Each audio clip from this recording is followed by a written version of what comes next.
Good evening. Once again, it's Monday night. It's 8 o'clock, and it's time for the Monday Review Show. If you'd like to make comments, and I'm sure you will have based on what's happening this last week or so, please do so. There's a little thing there on the bottom right-hand side of your screen. You can make comments. You can ask questions at any time during the show. We're on air for about 30 minutes, as we do every Monday night. But just before we start, I'd like to mention tonight particularly is Monday, the 27th of January. And it was on this day 80 years ago, that the Russian and Ukrainian armies discovered Auschwitz and Auschwitz-Birkenau and liberated it from the Nazis. Now, if you've never been there, and I was 10 years ago, it is a place to go to remind you of the evils that can take place in the world by man against his fellow human being. Absolutely. It is spine-chilling. And we like to remember all the people who died in those camps during that war. And in fact, all of the people who died in that war and in any war today. There's always a way. It's always a way. It's always an option. Not many people pursue it. But we particularly remember the Holocaust victims from today, from 80 years ago, 1945, the 27th of January. So this is a refereeing show, so we'll get on with the business, if you like, of the evening. And the one thing that's exercising many people this last few days was particularly the red card that was issued by Michael Oliver in the Wolverhampton Wanderers versus Arsenal game. Many people confused about it, many people wondering what it was all about, many people even coming up with their own theories and particular game. But we will elaborate that a little bit further. But Keith, I know you got a lot of flack from various people for your opinions and your interpretation of this law. It's over to you. Well, obviously, I was basically watching the game.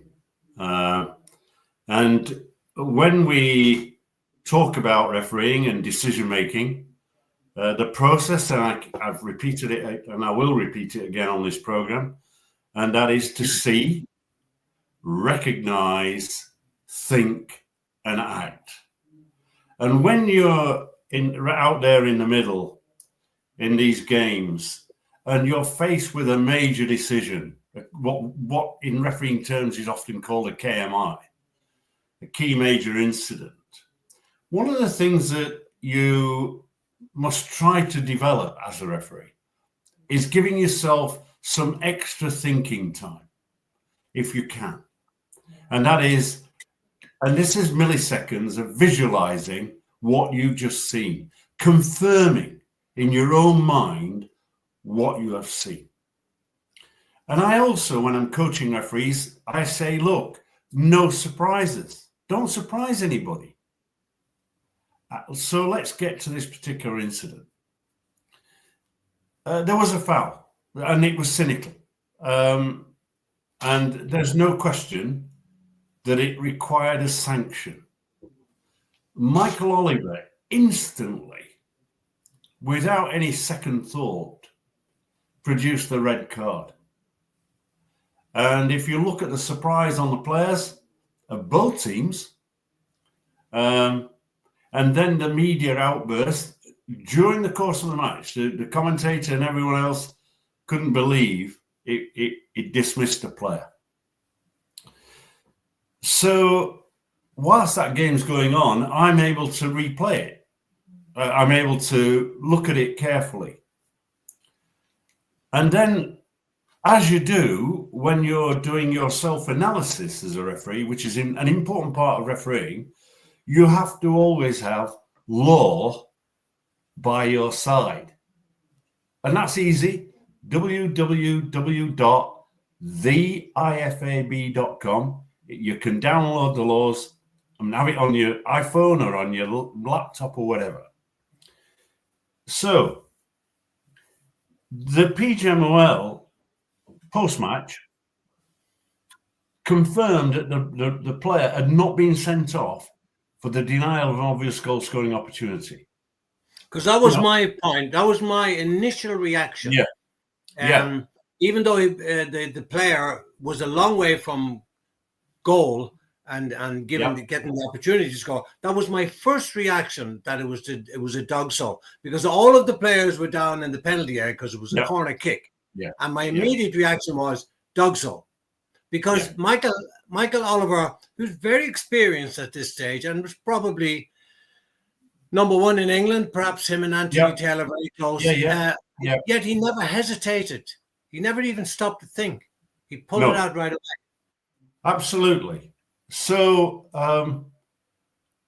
I thought DOGSO initially, because when I saw the red card, I was suspicious. And then, you look and you think, look, the criteria is distance from goal is one of the criteria of the denial. And, of course, the word obvious. So for that situation, both were in a major doubt. So the only reason he sent him off in that situation then becomes serious foul play. So serious foul play, the law states, it's a tackle or challenge that endangers the safety of an opponent or uses excessive force or brutality. Yeah. Right? And it must be then sanctioned as serious foul play. Any player who lunges at an opponent in challenging for the ball from the front, from the side, or from behind, using one or both legs with excessive force or endangering the safety of an opponent is guilty of serious foul play. So you couple those together. And I look at this challenge, and it certainly, when you look at it, did not rake down the back of the Achilles of this particular player. It was a right hand leg out, boot hanging, no question. And so therefore I was then questioning immediately, this did not fulfill for me, my opinion, the criteria for serious foul play. There wasn't a measure of brutality in that challenge. There wasn't excessive force. Sorry, just challenge. Struggling with a connection there. A bit. Okay. So so for me, I'm clear that it did not fulfill the criteria for a red card under the banner of serious foul play. However, when I look at reckless is when a player acts with disregard to the danger or to the consequences for an opponent, then in that situation he must be cautioned. So for me, I'm quite clear and said it from almost, because the media were onto me very quickly, and I was saying, I think Michael Oliver has got this wrong. This is a yellow card. I am extremely concerned about the role of VAR in this process. And I felt if I believed it to be reckless and not serious, then the flaw has to be that Michael Oliver needs some help, and the VAR, Darren England, should have intervened, because for me, it was a clear and obvious error. But these are opinions. This is my opinion. And of course, that went out in the media fairly quickly. There were people within the media, Alan Shearer and many other players, could not believe that this fulfilled this serious foul play remit. And so I posted that. That went out. Do you think pardon? Do you think that Darren England, being junior to Michael Oliver, didn't want to call him in and didn't want to, because that has been a theory, almost a conspiracy theory, that some of the VAR guys are junior to the man in the middle and therefore Well, don't want to seem to be crossing them, when in fact they should be actually working together, and they wouldn't be crossing him as such. They're just advising him, Michael, take a look on the screen. In my opinion, it's not a red card. Have a look. But he didn't do that. no. And I think, and I've mentioned this in the past, I'm not clever Dick here. I've mentioned the very fact, haven't I, that the VAR panel should be independent and shouldn't be the same referees that operate on the English Premier League. I think that you might have retired referees, you might have a mix, but I think there is no doubt that the relationship between the referee, the senior referee, and what still in Darren England's terms is still a junior finding his way on the Premier League. There's a relationship problem. So there's definitely something then that you would, if you were the boss of the PGMOL, you would question. However, let me make it quite clear that there is, when a referee makes a mistake, he's making it genuinely. There's no conspiracy here. This is in my opinion, a human error. And this happens in football. Players, centre forwards, miss goal, whatever.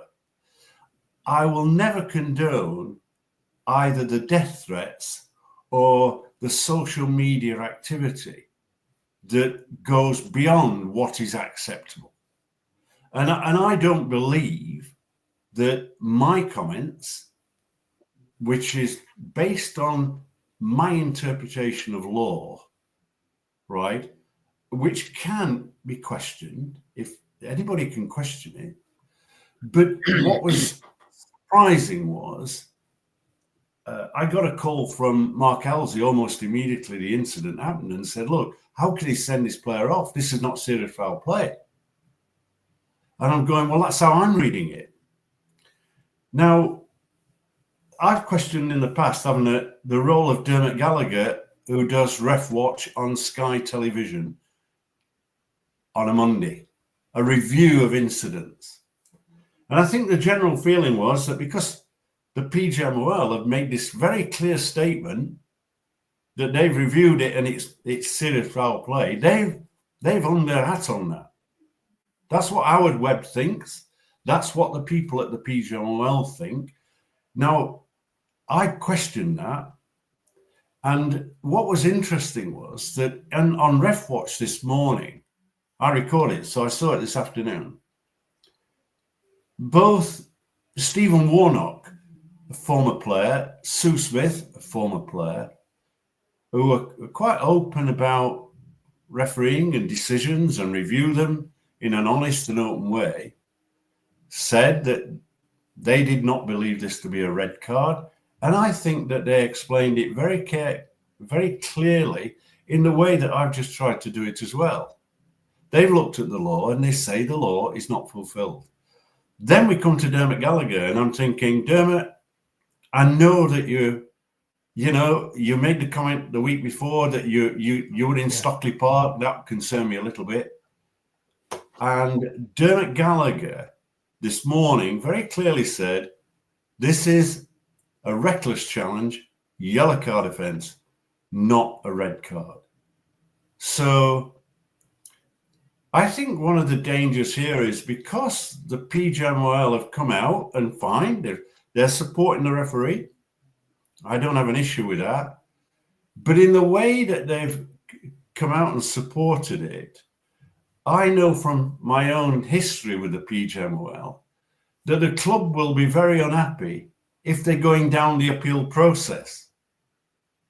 You know, one of the things I tried to do is convince a post-match review with the referee on television. I trained all the referees in the media. And the first time we did it, Rob Stiles came out and justified very clearly, very articulate in his reasoning for a decision. I think it might have been a red card, if I remember. And the club involved went ballistic because they're saying you've influenced and had a second review, and our player and our club can't appeal because you influenced everybody that might be on that panel. So that's how I see it. And now it's down to Arsenal to if they wish to go through the appeal process. That's entirely up to them. I think they've got to, you never know when you go to appeal. Yeah, there's no. Yeah, I haven't heard any word of it. Of course, the papers are all speculating that they will appeal it and that it will be rescinded. But so far, we haven't heard any word on that. I'm just wondering, Keith, and you don't have to answer if you don't wish. Why do you think he was so sure it was a red card? I mean, you can't see inside his head, so you don't know what he's thinking, and you're not privy to his match report. Why do you think he was so convinced it was a red card? And just purely your opinion. I think, first of all, one of the things about this particular incident, when you look, Michael Oliver is absolutely on top of it. He's a couple of yards away. He's right on top of it.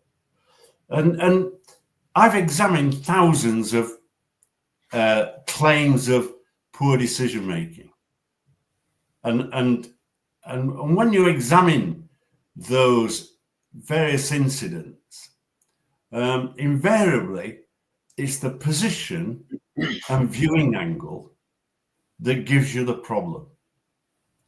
So he's right on top of it. Things happen very quickly, and he's responded very quickly.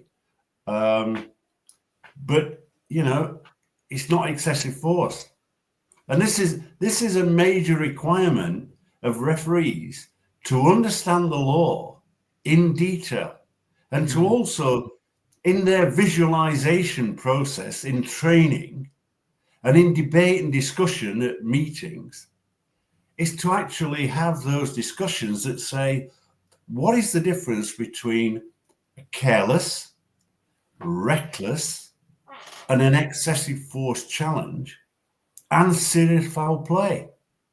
And you do that playing thousands and thousands of clips. I'm not exaggerating. A lot of clips that says these are careless and this is in the box and these are excessive force. Now, somebody had a go at me. I think it was Martin Cassidy on TalkSport this morning, saying I've been away from the game for 20 years. But I had 20 odd years of refereeing experience and PGMOL and referee expert and writing books and all that goes with it. You don't necessarily have to referee to be able to be a referee expert, in the same way that top class managers don't necessarily have played the game, in some of them that have not. So I think that was an unfortunate comment that a bit made. Disingenuous, I think, Keith. A bit. Yes, well, it was, because here is a guy who his career, and he's actually justifying on radio today why he believed it was serious foul play. Something that he can do, that's up to him. But here is a guy who refereed for like a matter of months on the Football League as an assistant referee. He never crossed the white line. He's not been in the heat of the furnace. So to answer your question, I don't think Michael Oliver makes, or even generally makes, an error of this magnitude. From his position and his viewing angle, he's had a vision that satisfies him that it's a red card offence. And therefore, when we look at the reason why VAR has been introduced, is because the man sat in the studio can have a number of viewing angles in front of him, not afforded to the referee. And therefore, in that situation, that's the whole reason for VAR. So the point is that this isn't standalone Michael Oliver. I think this is equally the VAR not not coming in and saying you need another look. Now, Oliver is convinced, must have had a discussion with the PGMOL, that presumably is the head of refereeing, and they've decided that, Michael, you're right. And Howard Webb says, or because he's the boss, I'm assuming that he's saying it because that's what used to be my role. You're in the firing line and you have to explain what your referee's done on occasions. You want to support the referee. But I also probably stirred the pot a bit because I said that I think the team of officials should be given a couple of weeks off. What people don't understand is that this is not punishment this is about getting them out of the furnace, allowing them to review, to receive some operational advice, to ensure that their confidence is not hit, and to get out of the oven and all the speculation that then goes on about conspiracy theories and all that goes with it. It's actually saying rest and recovery, discuss it, review, because the worst thing you can have is you're going to the next game and you have a problem. Now, in fairness, the VAR was Darren England, I believe, on that game. Yeah. And yesterday afternoon, he was the VAR and I assume that Howard Webb kept him on. He was the VAR in the Crystal Palace game. So you see that, that's my opinion. That's how I view the thing, because the one thing I think that we learn in refereeing, Errol, is not to take into a game any baggage. Oh, absolutely. And this is like, well, I've got a bit of a tight hamstring. I've got a bit of an Achilles strain. I've had a hard day at work. I've had a hard day in the week. The wife's given me hell. All that goes with it. And into that is not just the physical side. And you know better than me, it's the mental aspect that you want to be clear. You've taken a lot of stick in the media. You might consider that whatever you've done is right, but it does have and can have a negative effect. I don't think it affects, in fairness, Michael Oliver that much, but I think the strength of the response from the PGMOL to the media about the threats that Michael has received, I don't condone those. And I think there's no part in the game. He genuinely made his decision. And at this moment in time, he's sticking with it. All right. We'll leave it. It'll go on and on and on, I'm sure. The thing that's really, really getting up my nose is what somebody said, might even have been you, sloppy refereeing. And by that, I'm talking about moving the ball further forward from where the incident occurred, throw-ins, stealing yards of throw-ins, delaying the goal kick or free kick, all of that sort of thing. Keeper holding on to the ball longer than the 6 seconds, which is a joke, really, that 6 seconds, and they want to make it 8 seconds, when in fact the average time is anything between 12 to 15 seconds. Yeah. What is going on there? Yeah. Well, let me say, first of all, that on the positive side, because it might sound that I'm negative, I was at the Etihad Stadium watching Manchester City versus Chelsea, a big game on Saturday. Lucky John you. Brooks, who's making his way, officiated this game really well. Read it, had that in exchange with players, but was firm with them. But the one area that really frustrated the fans was the fact that the Chelsea goalkeeper and the defender was clearly wasting time. And in fairness to him, John Brooks managed it almost like 30 yards away from the goal kick. He's in midfield. And he's actually saying, come on. And nothing is happening. And this happened on 2 or 3 occasions. And he'd allowed it to develop. And then finally, he produced a yellow card from midfield, yards and yards away. My first question was that clear to the fans in the stadium who he'd actually cautioned? Because the goalkeeper and the Chelsea player were doing this.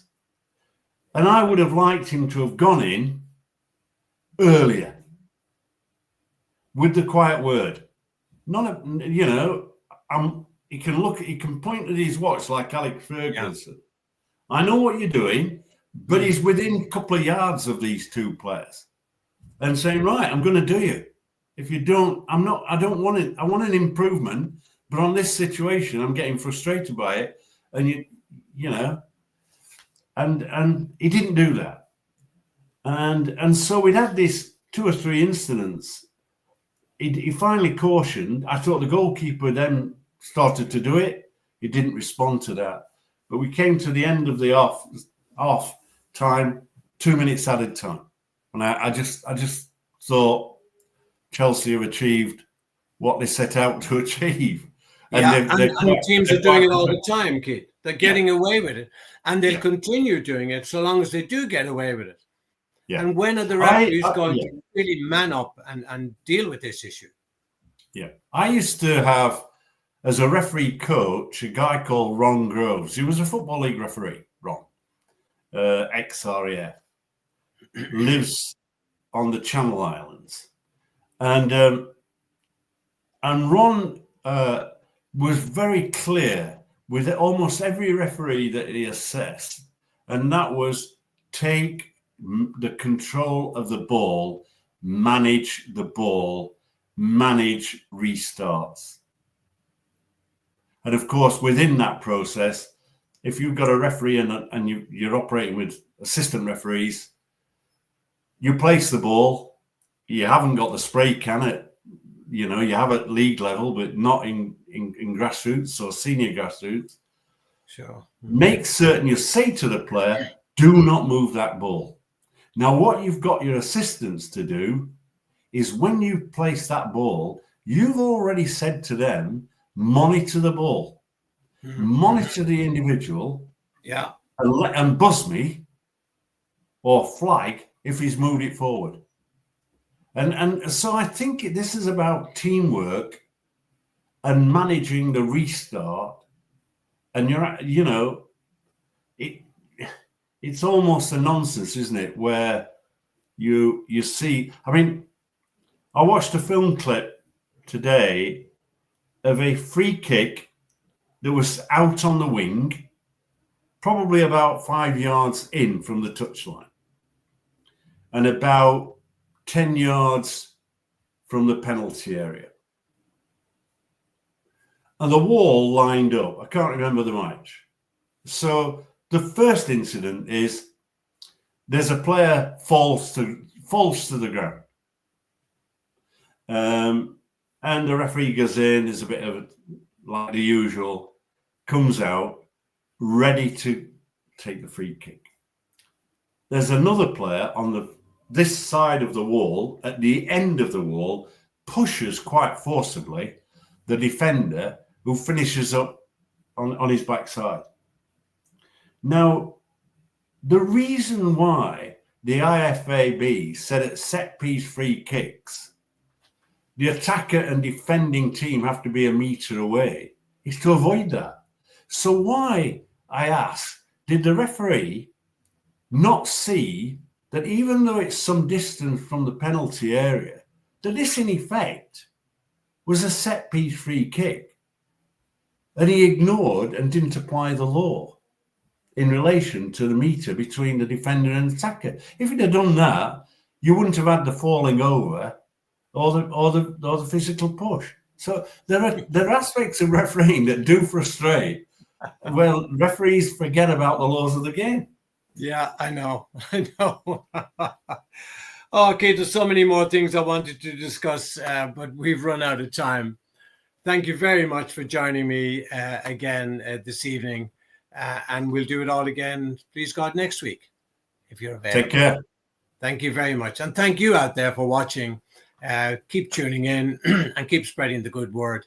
And if you have any questions, keep them coming in and we will endeavor to answer them. In the meantime, good night and God bless. Thank you. Take care.